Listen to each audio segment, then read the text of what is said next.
വർക്കിലും നമ്മൾ അടുത്ത വർക്കിലും പുതിയ പുതിയ ഇന്നോവേഷൻസ് എന്താ കൊണ്ടുവരാൻ പറ്റും എന്ന് നോക്കി തന്നെയാണ് ചെയ്യുന്നത്. എൻ്റെ പേര് അരുൺ ഇഗ്നേഷ്യസ്. എൻ്റെ ഡെസിഗ്നേഷൻ ഇന്റീരിയർ ഡിസൈനറാണ്. ഞാനിവിടെ ഇപ്പോൾ ഒരു 1.5 വർഷമായി.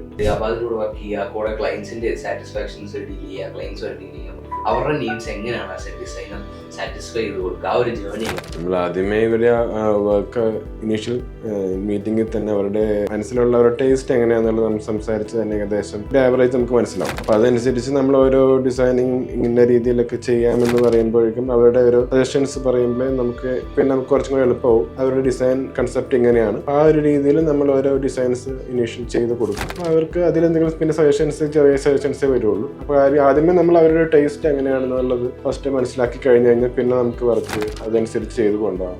അത് എളുപ്പവും. ഇൻസ്പിറേഷനിൽ വർക്ക് ചെയ്തതിൽ ഒരു പ്രോബ്ലം സോൾവിങ് എന്നുള്ള നിലയിൽ ചെയ്തൊരു വർക്ക് ചെയ്യണം ഒരു പ്രൊജക്റ്റ്. പ്രൈവസി വേണം, അത് ക്ലോസ് ചെയ്യും വേണം, പക്ഷേ അവർക്ക് പാർട്ടീഷനും വേണം. അപ്പം അങ്ങനെ വന്നപ്പോൾ ശരിക്കും നമ്മളൊരു സ്ലൈഡിങ് ഒരു പാർട്ടീഷനായിട്ട് ഫീൽ ചെയ്യുന്ന രീതിയിലും എന്നാൽ ഒരു ഫുള്ളി ക്ലോസ് ചെയ്യുന്ന രീതിയിലൊരു സ്ലൈഡിങ് ലിങ്ക്ഡ് ഡോർ പോലെ കൊടുത്തു. ഡിസൈനർ രീതിയിൽ തന്നെ കൊടുത്തിട്ടുണ്ട്. അപ്പോൾ അവർക്ക് ശരിക്കും ക്ലോസ് ചെയ്ത് കഴിഞ്ഞാൽ ഒരു ഫുള്ളി ക്ലോസ്ഡ് ഫ്രഞ്ച് വിൻഡോ പോലെ ഫീൽ ആയിരിക്കും. എന്നാൽ ഓപ്പൺ ചെയ്ത് കഴിഞ്ഞാൽ ഒരു പാർട്ടീഷൻ യൂണിറ്റ് പോലത്തെ ഫീലിൽ കിട്ടും. അവർക്കത് ചെയ്ത് കഴിഞ്ഞപ്പോൾ ഹാപ്പി ആയിരുന്നു.